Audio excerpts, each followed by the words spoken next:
Hello everybody, I hope you're writing your own gospel and living your own myth, and I hope you are enjoying spring like I am here in northern Illinois.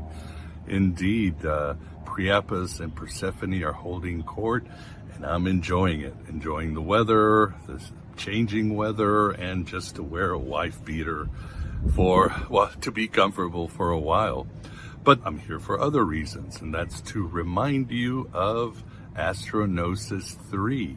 Why am I reminding you now? Because early bird tickets will stop being on sale at the end of the month, and I want you to take advantage of it. You'll save $20 if you order before May, and regardless, it's a good time to remind you of Astrognosis 3. The last two have been very successful, and this one will be even bigger and better, as they say. The theme of this year is Sophia and simulated realities. So you're going to get an amazing education, presentations, and panels on the divine feminine in Gnosticism. Why simulated realities? Well, as many of you know, once Sophia fell from the pleroma, she created a lot of false realities, and we're in one of those right now. So you'll get that gnosis to be able to break through your false reality, or at the very least find out who you are or get closer to who you are. The guests this year are going to be amazing.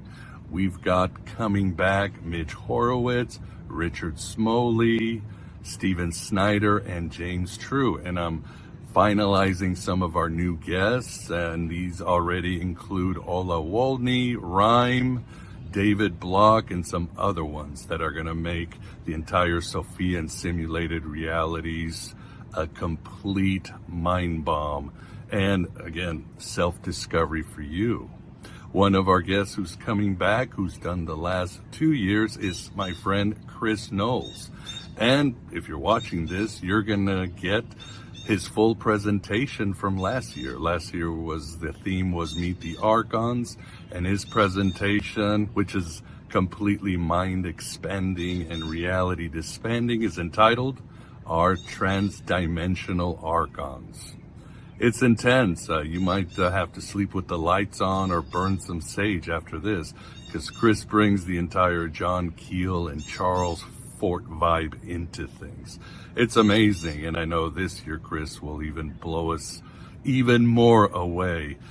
Chris's mind is like Dionysian fine wine. He just gets better with age. So many other researchers and scholars, they find their great idea or revelation, and then they sort of plateau and they add a little bit here and a little bit there, but Chris's mind just keeps exploring, keeps breaking away at layers of reality to find truer realities. His mind often reminds me of individuals like Tracy Twyman, rest in peace, and Whitney Webb. He just keeps going, and he will keep going at Astrognosis 3, and I think you'll love his entire presentation. Again, as a little promo for this year's Astrognosis. So I hope to see you there. As I keep saying, there is nothing like these physical encounters that we have. They are incredible. We always end up forging new and strong friendships. We create egregores, and in a way we create amazing magic to defeat Themdar Archons. There really is nothing like it. And as I've said before, the real gnosis always happens the real personal gnosis happens away from the presentations, in the parking lot, in the hallways, at our various social events. That's where you find this pure electricity, this soul expanding experience. So highly recommended, and that's why I do these things. The Archons, They want to keep us isolated. They don't want us to connect as humans. They want to keep us isolated. Don't get me wrong. I mean, I love technology, using it right now. I love how technology has allowed us to connect. I've made lifelong friends through technology in the online realms. It's great to be able to share this important information for the liberation of the soul and the psyche. And I love to be able to spread these ideas to others who might be interested, these contraband ideas of Gnosticism, and so many of you creators and cool peeps are doing it. So online is great, but ultimately, it's just pixels. I'm right now pixels to you, you're pixels to me. So these physical events really change the game. So I hope to see you again at Astrognosis 3, August 9th and 10th at the Theosophical Society. See you in the parking lot or the hallway or at the social or whenever. It's going to be awesome. And links on the show notes. Email me. Just find out and it's going to be great. I will see you there with Sophia, and we will break through so many simulated realities. Again, write your own gospel, live your own myth, with or without the wife beater. First of all, I want to thank the other presenters. It's been illuminating and inspiring to me, and is giving me new keys to apply to my own work. I'm going to try to bring some of what has been discussed into our present time and our present situation, and shed light on what I see as our present challenge. Some of you might not be familiar with my work. I guess I'm roughly called a synchromistic, but I consider myself a supernaturalist. Mystic is also fine. I believe in the spirit world, the supernatural, and the divine. I don't come to these beliefs lightly, and I believe we're in a struggle with forces outside our world, or forces from outside our world, who use us in the same way any parasitical organism uses its host. Okay? I'm going to lay my cards out on the table from the jump. I see the Archons, or what we call them as such, as being very real, non-conceptual entities. I believe we've been in contact with these entities for a very long time, and they have exerted a decisive influence over our lives and our civilization for a very long time. I believe they are reasserting themselves in our world to an unparalleled degree, and are doing so through means that are now understood and documented, and we'll get into those. Some call them archons, some call them watchers, some angels, some demons, some call them jinn. Today, some call them machine elves or DMT jesters. The terms are secondary. What it boils down to is that entities have used various methods to interfere in our world and have bestowed various forms of knowledge, including technology, upon us for their own purposes, not for our benefit. And we are increasingly seeing the toll these entities take for these gifts. To put it simply, we are being colonized. We have been colonized for a very long time. The colonists act exactly as colonists that we know of have acted throughout history. They divide and rule, they bestow certain gifts to certain groups, set those groups against each other. And in this case, the technologies that we've been bestowed on following the Second World War are now starting to take a terrible toll, particularly on our children. We are seeing rates of suicide, depression, drug abuse, all these things skyrocket. And I would refer you to, this is a completely non-mystic source, but there's a professor from, I believe he's from either NYU or Columbia, named Jonathan Haidt, who's done really outstanding work on what is commonly called the Zoomers and the absolutely catastrophic state that the generation that we're going to rely on in the future to maintain our civilization are in, okay? So, with that said, let me get into the slides. So you might recognize this image. Some of you, this is from Star Trek. Well, it's very blurry. It's not your eyesight. It's intentionally blurred. These are called the Telosians. And they are very much Archons. They're world creators, they're illusion creators. This is from the very Gnostic Star Trek pilot called The Cage. And in case you're wondering, I don't believe that Gene Roddenberry actually wrote this story. He was just too stupid.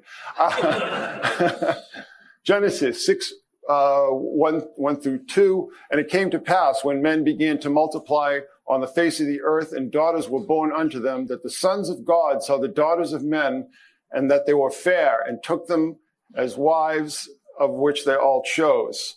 And this is the key here. There were giants in the earth in those days, and also after that, when the sons of God came unto the daughters of men, and they bore children to them, the same became mighty men, which were of old, men of renown. And in the original Hebrew, the term is Nephilim, the fallen ones.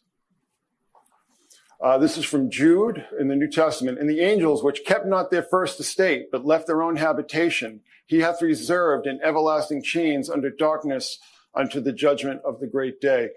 This is a story that goes throughout history, these angelic beings that interfere with human history, human events. This is the Titans in Tartarus. And actually the Watchers are actually sent to Tartarus as well in Enoch. And also we're going to see the Archons themselves.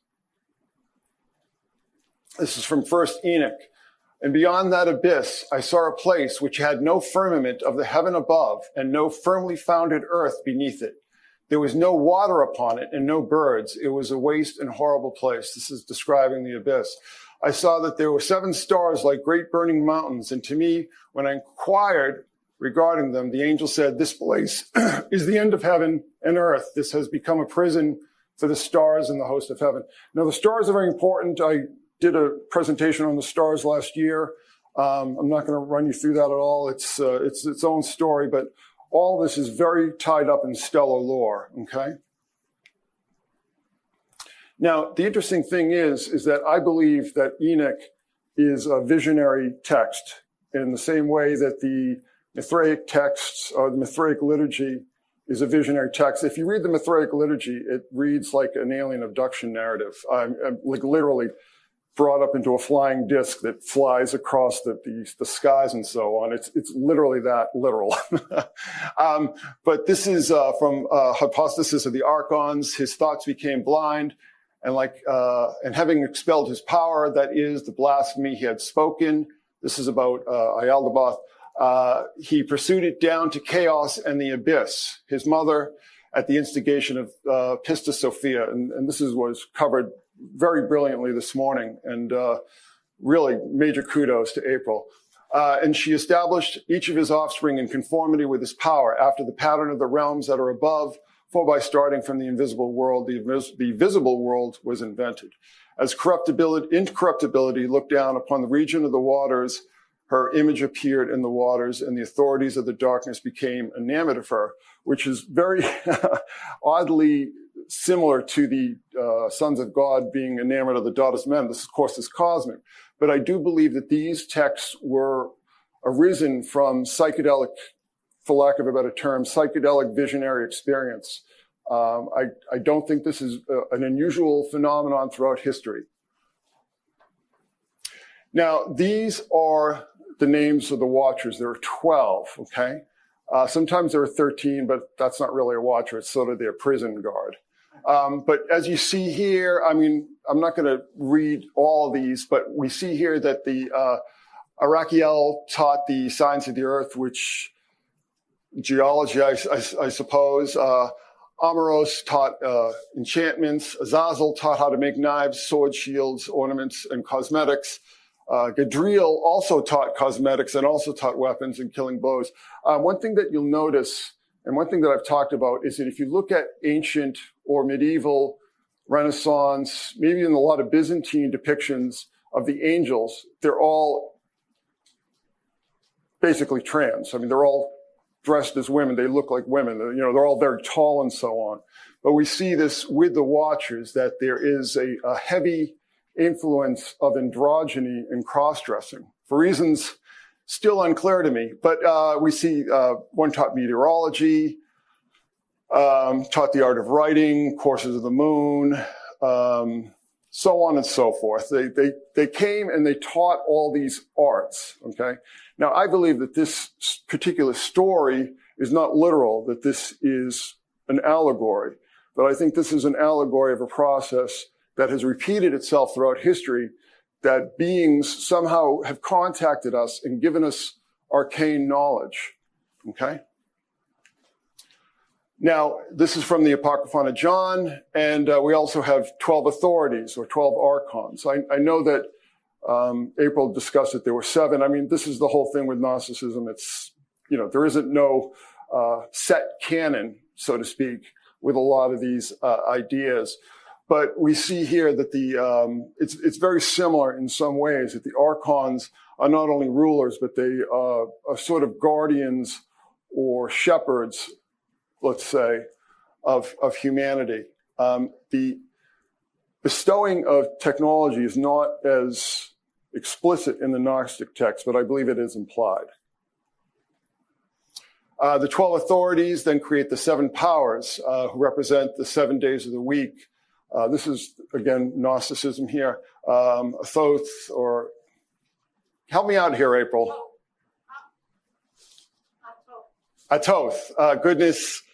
I'm not even going to. Goodness, forethought, divinity, lordship, kingdom, jealousy, understanding. We see they're the same names. Yes. They're just what are Greek words or maybe some invented language. I'm not exactly sure. But anyhow, so we see these same patterns emerge. Okay, now this is more recent scholarship as to the specific origin of the watches. And this derives from the Babylonian captivity. So some Israeli archaeologists have done some work on this and have posited that the origin of the watches derives from the Mesopotamian mythology of the antediluvian sages, the Apkalus, okay?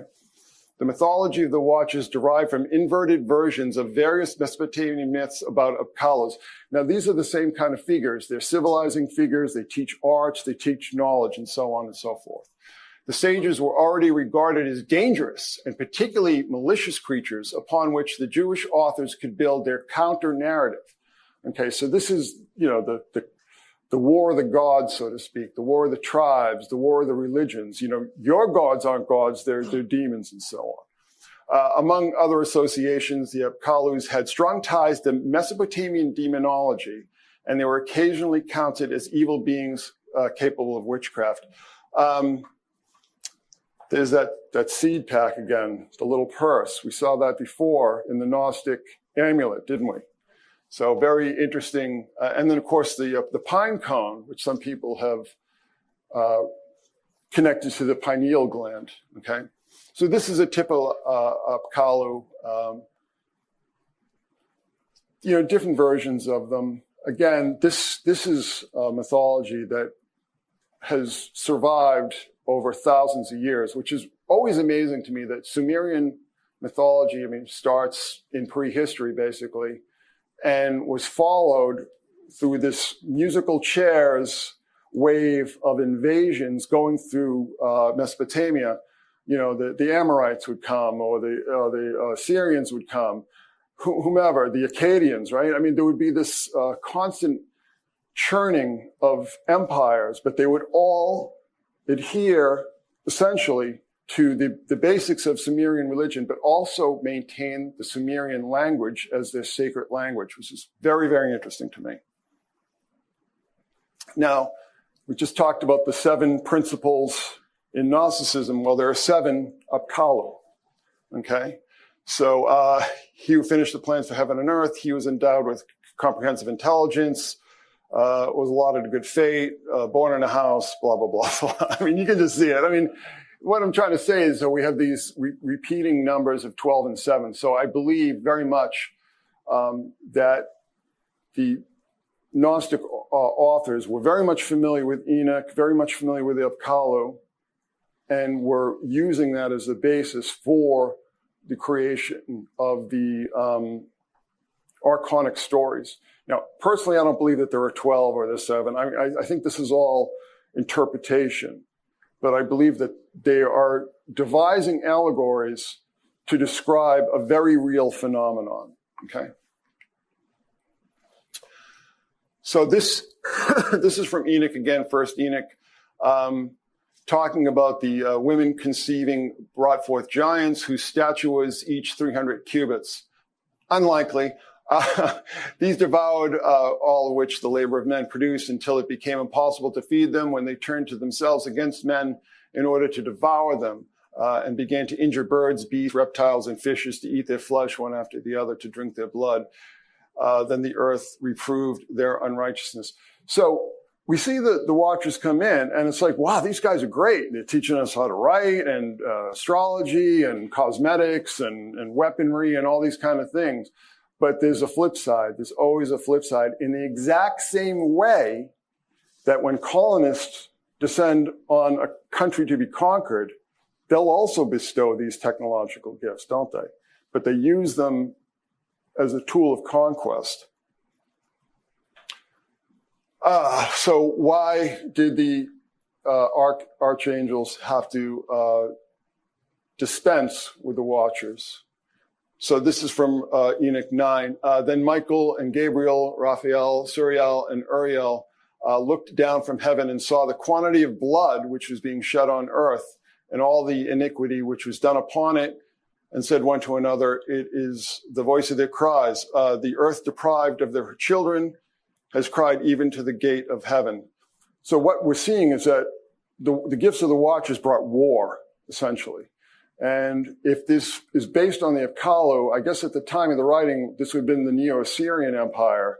And if you know anything about history, the Neo-Assyrians were brutal. I mean, they loved being brutal. I mean, they would brag about being brutal in their friezes and all their stelas and all this kind of stuff. They were a very violent people.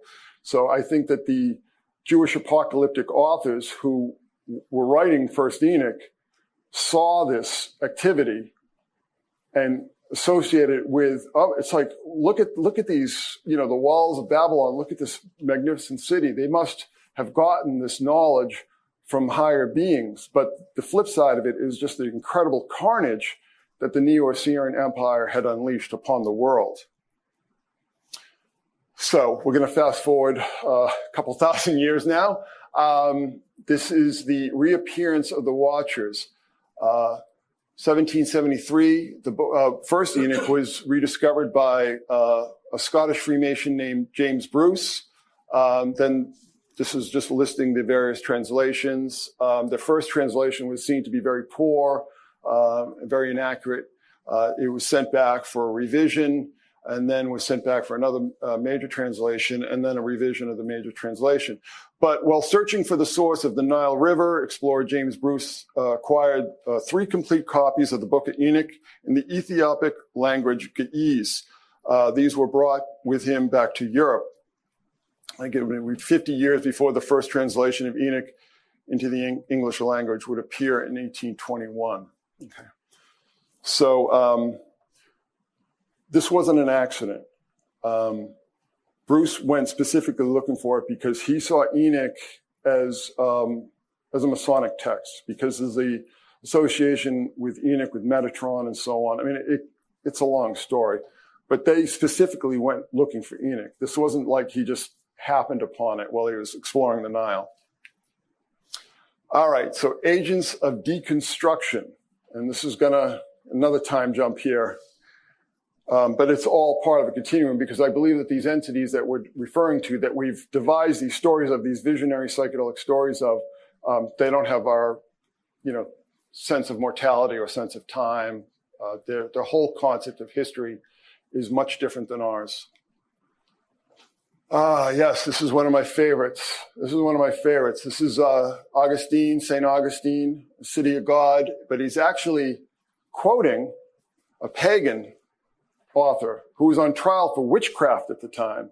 Now, this is interesting because a lot of people will quote this from the City of God, but will sort of overlook the fact that this comes from Apuleius, who wrote Metamorphosis, aka The Golden Ass, which is a fantastic story if you want to read a great comic novel from the Roman era.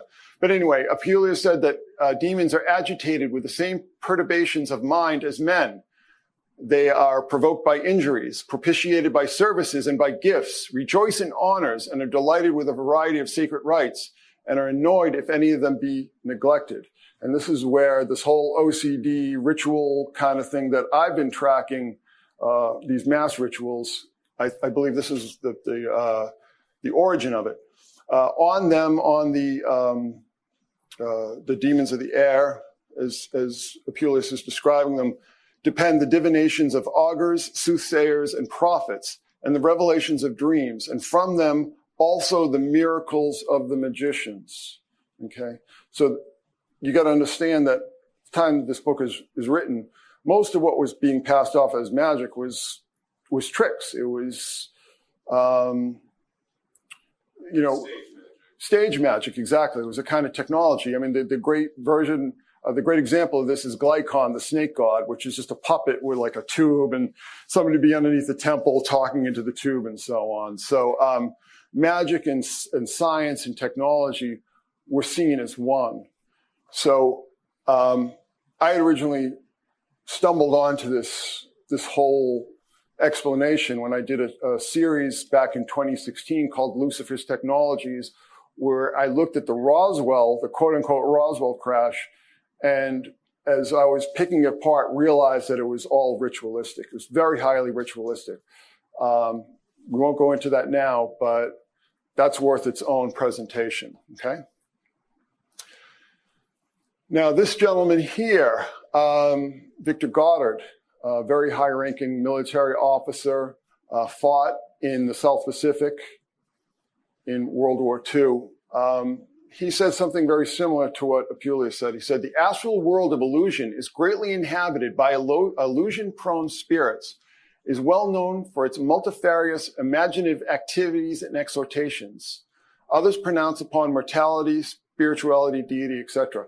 And this is the old joke that you'll see where, it's become sort of a meme where, somebody will contact machine elves or aliens or something, and they'll say like, your religions are all fake, you need a one world religion, bow to us, let us be inhabit you and so on. But I thought it's funny that, this guy is talking about this 70, 80 years ago. All of these astral exponents who invoke human consciousness may be sincere, but many of their theses may be framed to propagate some special phantasm, perhaps of an earlier incarnation, or to indulge an inveterate and continuing technological urge towards materialistic progress, or simply to astonish and disturb the gullible for the devil of it. One thing that I've noticed, and this is what ties into Lucifer's Technologies, is that a lot of advanced technology breakthroughs seem to just come out of nowhere. And, people like Tesla, for instance, will say that he was receiving transmissions from Mars, and this is where he got these ideas for all these amazing discoveries or creations of his. This is not unusual, and if anybody's a musician and has experience playing music, you know all about spiritual channeling. You know all about spiritual possession. It's common as dirt when you start playing. I've had experiences when I used to play where I would look at my hands and like I didn't even recognize what I was doing. I'd listen back to the tape and it's like, what?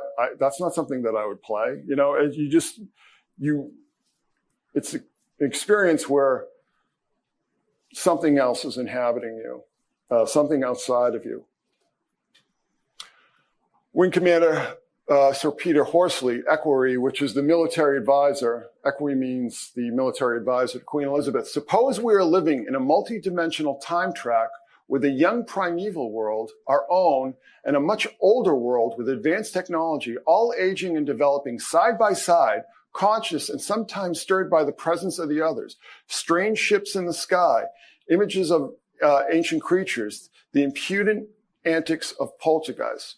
So what he's saying is similar to what, these other quotes that we're talking about, that we are living somehow parallel, dimensionally, transdimensionally. He used the metaphor of a record player that sometimes it skips its groove and, everything will go crazy and then it'll return. So this is like, UFO flaps and so on. And, I had an extended UFO sighting that I took photographs of and everything. And first of all, it was extremely unsettling. But second of all, when I looked at this object, it was, classic chevron that seemed to have like these giant lights on the bottom. I was like, how is that thing aerodynamic? How is that thing staying up in the air? Well, probably if it isn't some secret plasma technology that's being developed in a military base, it could be one of these phantoms or phantasms that Peter Horsley was talking about. Now, this is a book that had a tremendous, tremendous influence on me.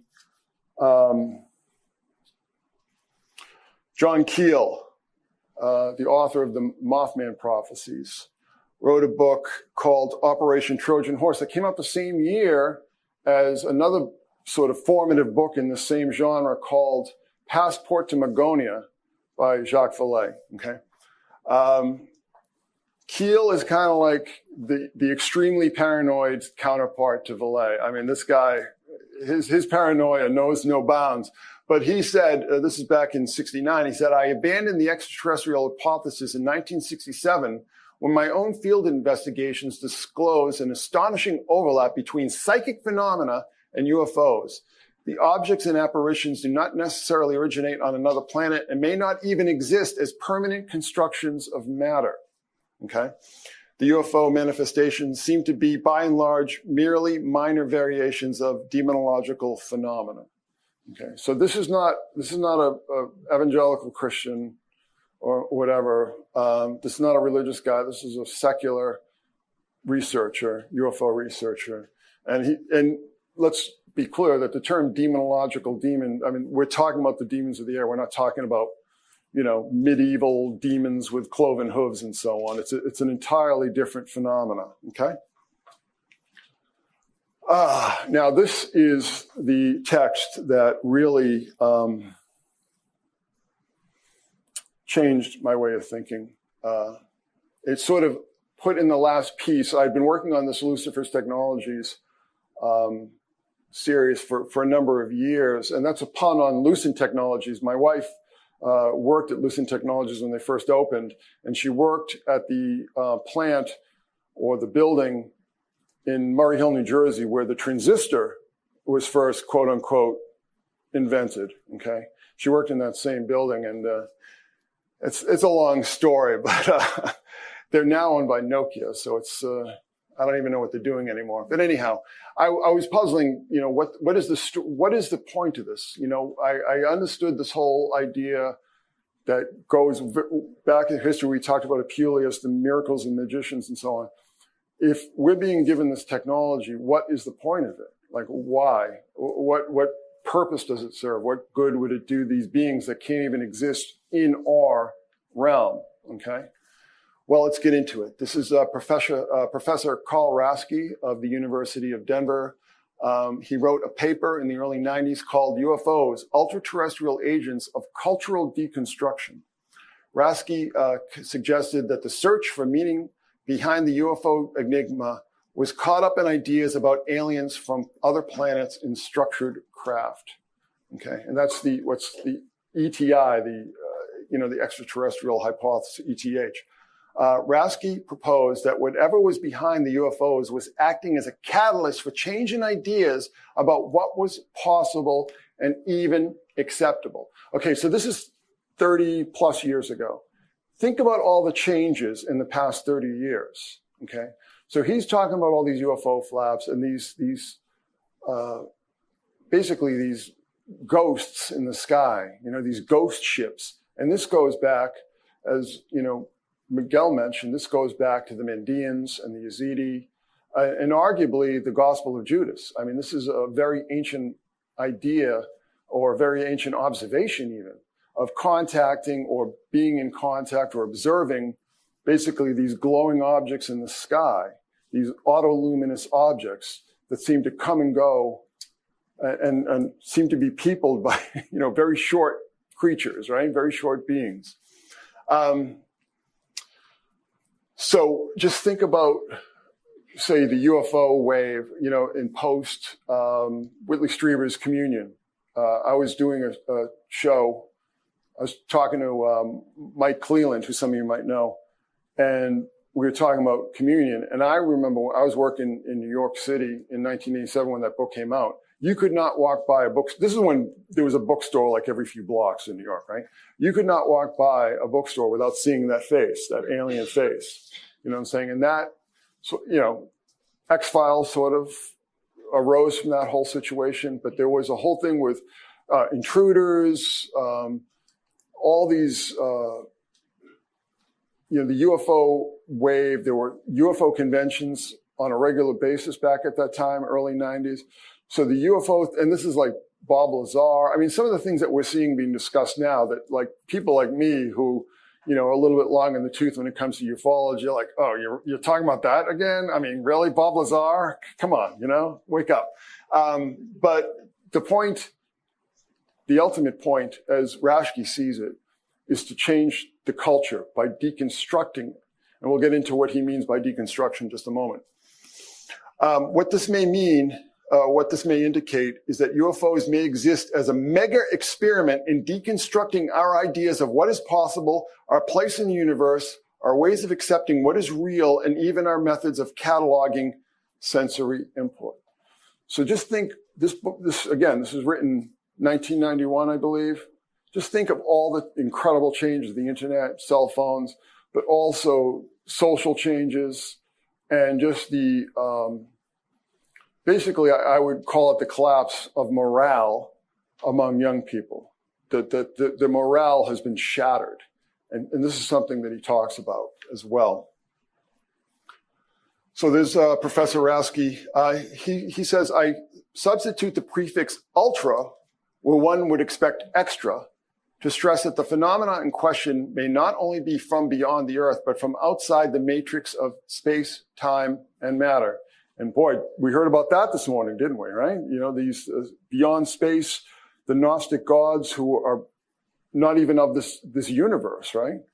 Many theoretical physicists today have accepted that everything that falls within the range of empirical science may only be a thin strand of intelligibility interwoven with hidden folds of reality. Again, we've been hearing about the Mandela effect. Sarah talked about the Mandela effect. We've heard about, Philip K. Dick and his shifting timelines, simulation theory. I mean, all these kind of things that were the fringe of the fringe of the fringe, the richest man in the world is talking about on Twitter every day, right? Now, this is where Professor Rashke talks about deconstruction.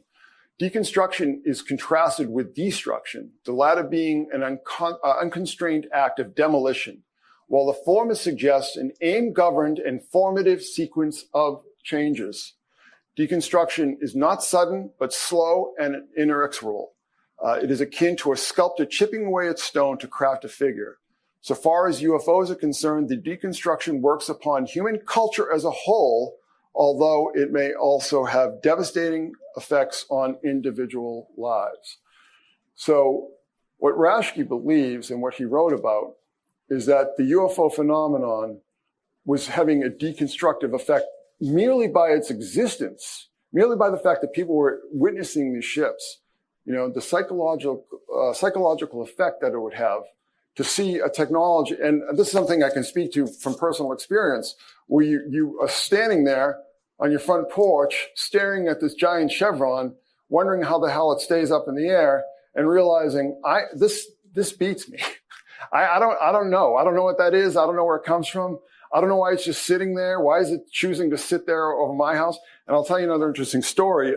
When I had that sighting, I just watched a film called The Curse of the Man Who Sees UFOs about, about a guy who down in Monterey, California, who films them all the time. It's a very interesting documentary. You should check it out. So deconstruction is not destruction. It's a slow and deliberate dismantling to be replaced with a new form. UFOs serve as facilitators of cultural deconstruction, a process whereby long-standing structures of thought and action are dismantled so that new, more fluid, we hear about fluidity all the time, right? Modes of reflection can take hold. So again, 30 years ago, very much describing what we've seen in the past 30 years. We just haven't recognized it as such, right? I'm not saying that UFOs are the only aspect of this, but certainly technology is. And if you read Lucifer's Technology series on my blog, you know where my theory is about where all this stuff that we use every day comes from. The goal of deconstruction is not a cognitive or behavioral finality. It is motivated by a curiosity that can never be brought to closure. UFOs do not serve as ciphers to the code of the cosmos. They are, in a way, the code itself. This guy's an evangelical Christian. This is one of the most Gnostic things I've ever read in my life. You know what I'm saying? And this is pure Gnosticism right here. And actually, this entire paper is incredibly Gnostic, which is extremely interesting to me, given his background. But I mean, this right here. I mean, what do you think, April? Do you agree with me? Back me up here. Yeah, you definitely have the flipped and the countercultural, deconstruction going on. Absolutely. No way around that. Now, this is the money quote. This is the money quote, and this is some DMT art that we see a lot of. Thus, UFO visitations or intrusions may be traced back to some hyperdimensional point of origin. Furthermore, the visitors, rather than symmetrically or systematically studying, symmetrically is good too, our ways out of magisterial curiosity, may be working with methodical dispatch to make us transparently conscious of, if not to elevate us towards, the realm in which they move and have their being. Now, this is what I'm saying. I was like, had this whole thing worked out, basically a book-length blog series on Lucifer's Technology. It's like, but why? What is this? Well, they want to move us up into their world. They want to bring us into their world. Maybe they're not exactly able to come into ours, but they want to bring us into theirs through these technological interfaces. And another thing that kind of blew my mind when I read this is that I remember I read Andrea Puharich's book on Uri Geller, quote unquote. It's not really a book on Uri Geller. It's a book on basically these archons called the Council of Nine. And Puharich had claimed that the Council of Nine, aka the archons, could only interface with us by computerizing our minds. Neuralink, right? Richest man in the world. What's he talking about? Computerizing our minds. I don't think it's possible, mind you. I don't think it's technologically possible. But there is certainly the desire to do so. So this technological interface, arguably given to us by these archonic forces in order somehow to break down our own system and bring us into their system. And this is the archons, okay? It's maybe a lot different context than the ancient Gnostic texts, but in my view, in my thinking, it's the same exact process, okay? It's the same exact process. Yes, St. Terence. Now, you might be familiar that DMT is getting a very, very big push. DMT trials, DMT clinics. I am extraordinarily apprehensive about this. I was just reading an article yesterday. They have this new variant of DMT where they can extend your trip. I mean, it's usually like 20 minutes or half an hour, and they can extend it to an hour or more. I am alarmed by this. Now, I am not anti-psychedelic in any way, shape, or form. I partake myself, let's just say, but I am very alarmed by the indiscriminate use of psychedelics by anyone, right? And also, I am extremely alarmed when the government gets involved in it, because we have a long track record of the government abusing these compounds. Anyhow, Terence McKenna said, the feeling of doing DMT is though one had been struck by noetic lightning. The ordinary world is almost instantaneously replaced, not only with a hallucination, but a hallucination whose alien character is its utter alienness. another dimension, another world. You hear this all the time in the DMT literature. Nothing in this world can prepare one for the impressions that fill your mind when you enter the DMT sensorium. And that is what I am afraid of, okay?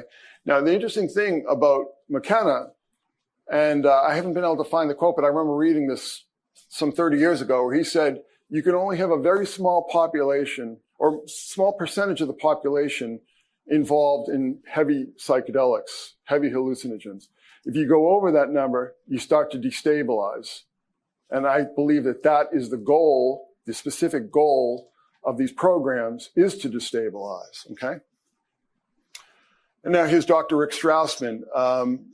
Dr. Strassman also suggests that DMT may actually allow our consciousness to become a gateway into other planes of existence. He has numbers of field reports, testimonies, reports from his DMT experiences. I believe it was down in Arizona. He did this.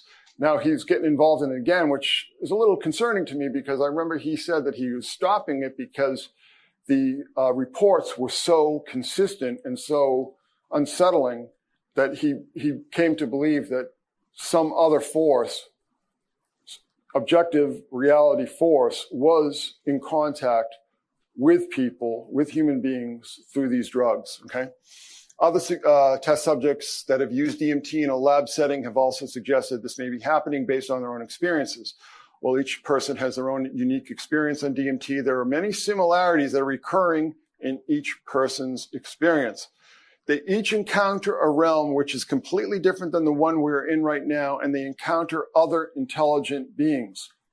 Now, I always say that if one person sees a flying monkey or something, it's a hallucination. If two people see it simultaneously, it's something else. And if one person is reporting that they're going to some other realms and meeting machine elves or jesters, however they're described, okay, well, that's, cultural accumulation, hallucination, so on and so forth. When, 30 or 40 people involved in a laboratory test report the same thing, we need to start paying attention to this. This is no game, okay? Now, the Watcher cult.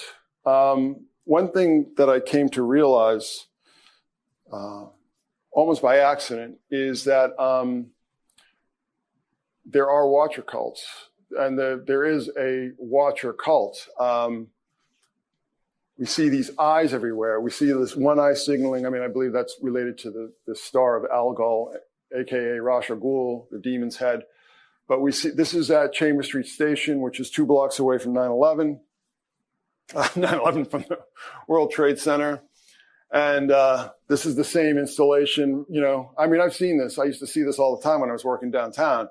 You come up and you see these eyes everywhere, and it's just like, well, what's this about? And it's a long story that we don't have time to get into, but I believe this is very much about the Watchers, the eyes, the watching. And then we saw this strange ritual where a bunch of randos just sort of created an eye formation around this little bit of shrapnel or whatever it is here. And of course, there's the CBS eye, right? Oh, again. So this, in my estimation, again, don't have time to walk you through it, but I believe that this is a depiction of the fallen angels coming up from the underground, coming up from Tartarus, this kind of formation here. This is called Oculus, which means eye. Just as that installation we saw at Chambers Street was called Oculus. Does this look like an eye to you? Like, why is it, what the hell? It's a whole story. It's a whole thing. It kind of ties into the presentation I gave last year. I touched on some of this, but again, we don't have time to get into it. I know everybody's probably hungry, but it's called Oculus. Very clearly to me, winged shapes emerging from the underground. And this is the interior of Oculus here, right? And I was, World Trade Center Station, I was there all the time. One thing that I've said when I talk about this, like, I was supposed to be there that day. I was supposed to be going through World Trade Center that Tuesday. I don't know why. It was like I had the day off or something. But I was in that area so often that I can still feel the coolness radiating from the concrete in that subway station. So that was a very profound experience for me personally. And this is a rear view of Oculus. Again, what? Oculus? But it's being aimed at One World Trade Center, which I'm going to show you in just a moment, encodes Cepheus. Cepheus being the garden. Sorry, my Boston's coming through here. It's the garden, the Boston Garden. I'm going to see the Bruins. So we see here, this is Cepheus, which is, you see everywhere you go because it's the model for church steeples. And we see it encoded here into the One World Order Trade something tower. I don't know. I can never get that name right. But we see here, again, this is something, it takes a lot of walking through, but, this is Cepheus here, Pegasus here, and Cygnus here. Now, what's the connection with Cygnus and the Watchers? Well, Cygnus is where in my interpretation, Cygnus represents one of the seraphim that blocked the way to the Garden of Eden. And, it talks about the sword hilt that shines and flashes. I believe that's Deneb, which is the brightest star in that constellation. This is, again, I'd love to, if I had an hour more, I'd love to go through this, but I don't. Yeah. So the Millennium Dome show. The Millennium Dome, isn't that a lovely little edifice? Just fill you with the warm and fuzzies. And of course, I've got my pointer here. Don't forget the little obelisk here, the illuminated obelisk. One of my earliest posts on the Secret Sun was illuminated obelisks all around the world. And then we have one here. This is, the sacred phallus, and this is the sacred womb here. Millennium Dome show, 1999 to 2000. 999 performances. If anybody here has been to England, you know that 999 is the equivalent of 911, right? That's the emergency number, 999. And this is from the comic book that they gave out at the Millennium Dome show. Oh, look, it's the Demon of the Air. What amazing coincidence. Look at that little guy there. And oh, it's a daughter of man. Oh my goodness. Oh, wow. This is what the British government decided to do to bring in the new millennium, was this whole show. And, it's based on The Marriage of Heaven and Hell by Blake. We're talking about Blake again. And he is the little demon of the air. He's got his little bib on. I guess he was maybe having his little pudding or something. And daughter of man. I mean, look at this. Isn't that the coziest little thing you've ever seen? This is all about the Nephilim. And they mate, and the Nephilim flies off in a flying saucer. So what was the British? This is Tony Blair, right? It's just like, why? What does this have to do with anything?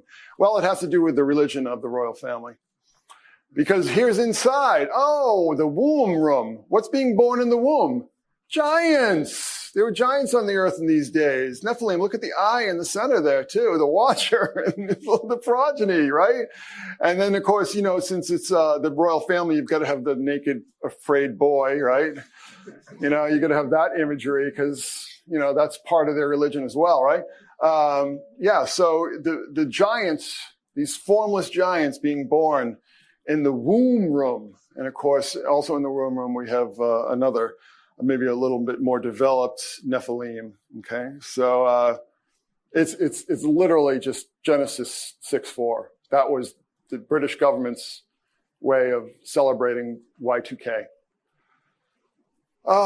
2010, Madison Square Watchers, Event Horizon. They had these. You can't really see it here, but wait a sec. All right, so these are broken wings. These are all figures that have, you can't really see it. I'm sorry, this image here, but if you go online, you can see it. It's basically angels, fallen angels with their wings broken off in the back there. And, these naked men just standing around Madison Square, which has been in the news lately, hasn't it? Let's see what's going on in Madison Square. Yes, witness, watchers, more watcher adoration. The ram's horns, again, this is supposed to be Ruth Bader Ginsburg. Come on, people. So this is the same neighborhood. I guess this is like the Watchers. Maybe this is when they finally touch down, this is where we're going to land. So they took down, they have all these friezes and all these figures representing justice and so on and so forth. And then they put up this lovely little creature with the ram's horns and the spaghetti arms and so on, and just the most sickening looking thing you've ever seen in your life. And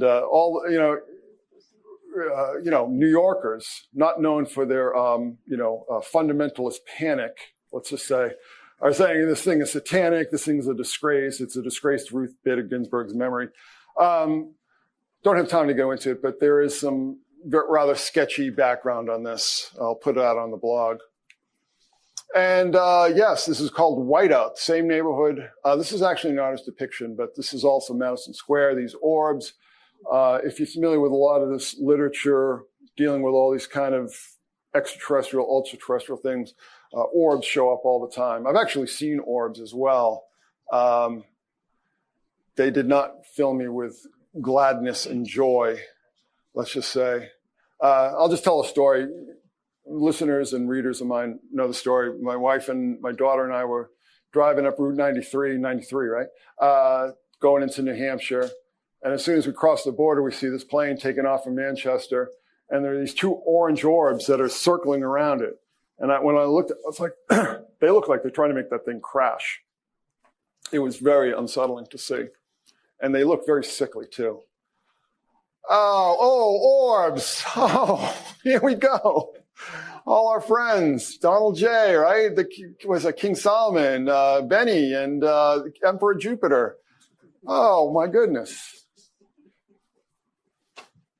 What is this? You know what I mean? Like, what is this? I think this is Sisi from Egypt here, too. So this is Egypt. What's that? Yeah, so Sisi and King Solomon and Donald J. All adoring the orb. Yeah. These people think differently than the rest of us, to say the least. And look at Benny. He's having a great time. He's like, oh, this is awesome. And so we talked about the Apollo. This is Hollywood and Highland in Los Angeles. This is where the Oscars are held every year, as I like to call them, the Oscars, the Osiris Awards, so to speak. There's the Apollo. What are they doing? And what are they doing there? It's like, this is the Kodak, or formerly known as the Kodak Theater. I believe they changed name. You can barely see the Hollywood sign right through here. Right? Oh, where's my pointer? There we go. Yeah, that's the Hollywood sign right there. So this is the gateway here. And we got Apollo. What? Like, what are they doing? Watchers. So it's interesting to me because if you see all these different expressions of what I interpret as watcher worship, but they're very creative about all the different versions that they use. And it's like, what is this doing there? It doesn't make any sense. And of course, yes. So let me get to my my closing statement here. Okay. So interesting. The mushroom, magic mushroom cloud, 1945, right? Same neighborhood as Roswell, wasn't it, right? And actually, the Roswell Army Air Force Wing was involved with Operation Crossroads in 1946, where they were setting off hydrogen bombs in Bikini Atoll in the Marshall Islands. So how many people know voodoo and so on? Like, what are the crossroads for? Like, who do you go to meet at the crossroads? And they're splitting the atom for Operation Cross. What are they telling us here? What's the message there, right? And of course, Close Encounters, right? Very clear mushroom there as well. And actually, when you see the UFO and the tractor beam, usually there'll be like a cow, getting lifted up into it. Just look at it and think, oh, that's a mushroom, okay? So all intimately connected. And I believe, like I've said before, and like I said here, is that these psychedelics, magic mushrooms, and so on, being used civilians, let's just say, be given heroic doses of the compounds. How is that? That's never going to end well. I mean, we had, 40 years of MK Ultra, doing the same thing. And that didn't end very well either. If it ended at all, if it didn't just change form, right? What I've tracked is the footprints of a new religion based on the Watchers and their gifts of technology, gifts that are used to cement elite control and turn the rest of us against each other while we fight for scraps from their feasts. The core of this new faith is mass ritual as both spellcraft and entrainment. So that's basically how I see all this, that this is mass ritual, very much like every civilization in history practiced, okay? So people get their backs up when you say, well, I think these elites are practicing these mass rituals with this stuff. And they're like, oh, hey, man, what are you? tin foil, whatever, right? And it's like, name me a major civilization, society, kingdom, you name it, that didn't have mass ritual. Just name me one. It never existed, okay? This is just the way human beings behave, okay? So let me just make my closing statement here. In closing, allow me a bit of editorializing. I think the division between the esoteric and the exoteric has outlived its usefulness. I think a period of reconciliation is in order. A house divided upon itself cannot stand. We are all facing a deadly enemy, the enemy of indifference in the face of clear and present spiritual dangers, and spiritual as well as transdimensional, okay? Without the esoteric, the exoteric becomes hidebound and inert. Without the exoteric, the esoteric drifts off into endless ethers of supposition. The esoteric and exoteric both have their own great gifts, and a synthesis of the two implies that we could form a powerful coalition against what we've seen here today. We've all seen how this process played out in the arts, popular culture, and even politics. What I'm referring to is that all the bands that were completely obscure, totally left field, becoming over the years, becoming recognized, becoming mainstream. This might seem like a facile metaphor, but I think that the same process applies, because I think that the arts and the popular culture are inherently spiritual as well. I think they're just forms of the same impulse behind religion. We all fight not against flesh and blood, but endless digital distractions, turning our children into dopamine-addled zombies. I see the footprints of the Archons in the fraying of the social contract, and fighting against it will require all hands on deck. So what I'm trying to say here is that, we all know that there's a lot of jostling and jockeying and finger pointing between the exoteric and the esoteric. But it reminds me of old Trotskyites and Stalinists arguing in a Paris cafe while the world just completely passes them by. You know what I'm saying? I mean, spirituality, true religion is definitely a minority concern, certainly in the West. And what are the results of that? One of the results is that we're literally seeing a zombie apocalypse taking place on streets all across our country. Okay, this combination of fentanyl, which seems like it comes straight from hell. Okay, I actually was on fentanyl, so I have experience with it. But combined with this animal tranquilizer that is causing people's skin to fall off in strips, and they're all walking around like this, or they're bent over like this, and they're zombies. And what I keep saying is that zombies were real. Zombies were victims of drug-induced brain damage, okay? They used the toxins from the bladder of a pufferfish. So this is all real, okay? In closing, I see the Archons as being real. They might not be physical beings as we understand them, but I believe that they have been acting upon our world for a very long time, and the timetable seems to be speeding up. And like I said, I believe that this is an all hands on deck situation. And if you want to start finding people to reach out to and have conversations with, maybe people, people involved in more traditional religions, maybe more open-minded people that you can find, this might be a good way to break the ice. We are in trouble. We're in very serious trouble. It brings me no joy to say that. But civilization is collapsing at these fringes, and it's going to spread into the center, okay? We have entire populations that have been written off, all right? We have entire cities that have been written off, entire industries that have been written off. And these people don't just go away. They're succumbing to a horrific collapse that is being accelerated by drugs and technology, okay? This is very real. Like I said, we have a real zombie apocalypse going on right now.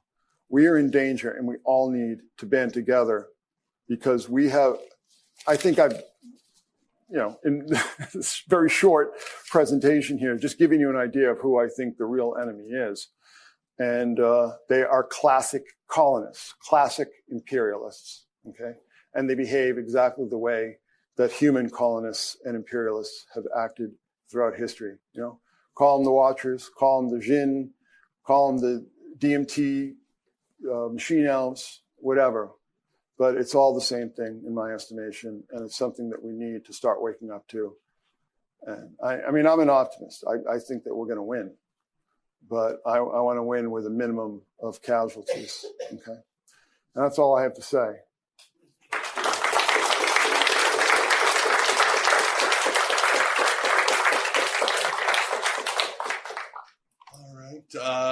I guess we should do a couple of questions. Are aliens real, Ellie? I don't know. There you go. She's not convinced. She's not convinced. All right. Oh, okay. Chris, I have two questions. When, I don't know if this is working. I hope the online It is. folks I can hear hear me. It you. is. Yeah. Okay. Yeah. When these images appear above ground, the bas reliefs, the statuary, the all-seeing eye, the images that you were showing in the subway station and such, do you feel that these things appear with intention, or are they kind of a leakage of what might be called some collective or shared subconscious into the above ground culture? Is there intention behind it, or is it a leakage of some sort? Well, in the public setting, it's definitely intentional, because if you're familiar with the whole process that they have to go through, where everybody and their grandmother has to sign off on these things, and these things are all scrutinized by all these various people, by lawyers and so on, there's no way that it can be unintentional. I think there are definitely unintentional emanations or expressions of this. But the thing that I've come to believe is that this cult, as I see them, are so dangerous because they believe that they're the good guys. They're on the side of the angels. I didn't get into, there is a literature on this that I didn't have time to go into, but there is a corpus of literature where it's explained that they were the good guys, that they fell, for us, they fell on our behalf. This was all for our benefit. And it's all just this cosmic misunderstanding that the good guys were locked up while the bad guys go free, like Michael. And again, I believe this is all allegory. I don't believe there's actually a figure called Michael that has a sword and stabs a dragon. It's all just a way of expressing the ineffable. But no, I can't see for the life of me how these mass scale emanations of this. And again, they think they're the good guys. And one follow-up, and then I'll release the mic. It seems to me that occultism in general is a revivalist movement of pre-Christian religious forms. So if we go back to Persian expressions, Egyptian expressions, personally speaking, I find many of these archetypal images, whether it be the all-seeing eye or some of the Persian deities, deeply alluring. I probably have tattoos of some of them. And some of these things certainly do speak to aspects of the human psyche in a way that's very ineffable, very powerful. enormously appealing. Is there, as you see it, a dark and a light side? I mean, I'd like to know your thoughts on that. Yeah, oh, absolutely. But this is what I'm saying. I mean, I believe this symbolism and everything is being weaponized, but it's being weaponized by people who think that they're the good guys. You know, there's a great old Grant Morrison Superman comic where Lex Luthor, he's the hero. Right. He's the hero of the story because Superman's this alien. Like, who the hell is he? Just barging in and smashing everything up. You know, Lex Luthor is the cold, rational human voice that's going to save humanity from this alien invasion. And that was like, and Jack Kirby talked about how, you know, Dr. Doom saw himself as the good guy.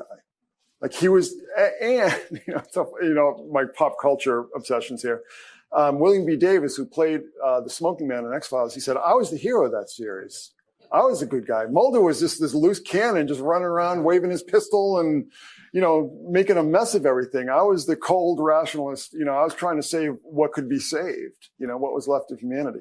So that to me is the true danger, is not that, you know, they're like these cringy kind of like, oh, look at me, I'm bad, you know, I'm going to be bad. You know, it's like that never goes anywhere. The real danger is that people are like, look at me, I'm good. I know better than you. I'm going to save you or destroy you trying. You know, I know the way the world should be. Everyone should bow to my, you know, impulses and beliefs and so on. That to me is the real danger, is the weaponization of what they think is right. You know, and so when you react to a lot of the symbolism, yeah, objectively, it's not evil or whatever. It's just somebody's religion from the past, right? But this group that I'm talking about, and I hope I just gave you a little taste of how these things are appearing in the culture. And once you start seeing it, you can't unsee it. But it's like it's all being put out there by governments, corporations, you know, and what is driving it? I don't know, but I honestly believe that, like, you know, like Klaus Schwab and like Bill Gates, they think they're right, and they're trying to do the right, you know, because we're just stupid. We're just stupid peons. We don't know any better. You know what I'm saying? And that's, you know, that's how every horror throughout history has emerged. You know what I'm saying? All right. Let's give UNS today. Hey, I'm just wondering if you've seen much anime or Evangelion. Some. Evangelion has a lot of the. Oh yeah, and also what is it? What is it? The something of the Metatron. What is that one called? You know what I'm talking about? I'm not very well versed in anime, but I know the Japanese they just love taking whatever they can get and just throwing it into the pot. You know. Well, the 12 authorities and the 7 powers, when you're talking about that, and Evangelion is all about these kids who is that Neon Genesis? Yeah, and it's really, I think, more than a lot of the Western stuff, you really see how they're saying that these powers are out there in this larger than life story where the kids have to learn to operate the giant mech suits, and they have to face the angels who have the same names as the Watchers. See, but I'm glad you brought that up because, you know, I've always been a huge fan of Japanese culture when I was very young. I mean, a lot of this more recent stuff I'm not familiar with because it's not my generation. But, you know, Japan, they're in very deep trouble as a nation, just as a nation. And yeah, but, you know, and in South Korea, I mean, a lot of these like hyper urbanized Asian cultures that we rely on to keep the machines running and to make the machines and so on, you know, they're starting to collapse, and it's alarming to me. And this is why I think that, you know, technology is a mixed blessing. You know what I'm saying? And we need to be much more conscious of its shadow side, because it will wipe us out. And like I said, I mean, the collapse has already started. I hate to say it, but it's true. All right. Anything from the chat, Val? Shay? Oh, from the chat? From the internets. Grace O'Hara for Chris Knowles. Do the other planets and stars have inherent divinity? Are these planets and stars the archons embodied, or are the archons parasitic to those so-called heavenly bodies? I'm going to pass that off to Mr. Connick here. Yeah. I think that is... That's a John Lamb Lash territory for sure, or David. That's an April question. We can shelve it till tomorrow and see how we do as a group. I think, I am I hate to say it, but I'm very much a nature mystic. So I think all expressions of nature and creation are inherently good. So even the dangerous ones, they play their part. All right, one more, and then we better close it up again. We do have the panel tomorrow, so there will be time for everybody to get their questions in. Hey, I just wanted two quick things. I've also noticed the eyes all over the place, the Watcher cult thing, but you've talked a lot about on the blog the song Teardrop, and it's a big kind of catalyst and lots of layers of sync are embedded in it.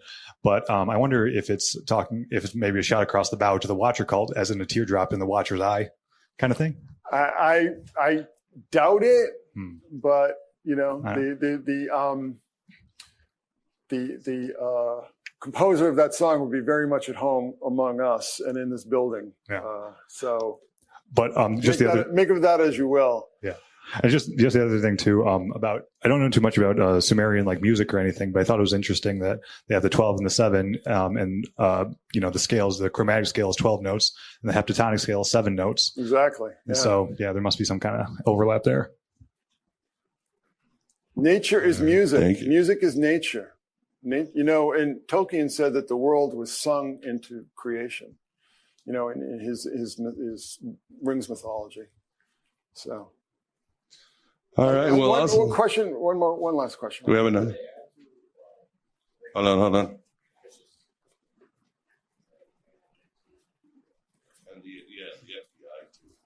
All right. Well, I mean, they can hear me anyway. So I just wanted to add to what the gentleman had just said.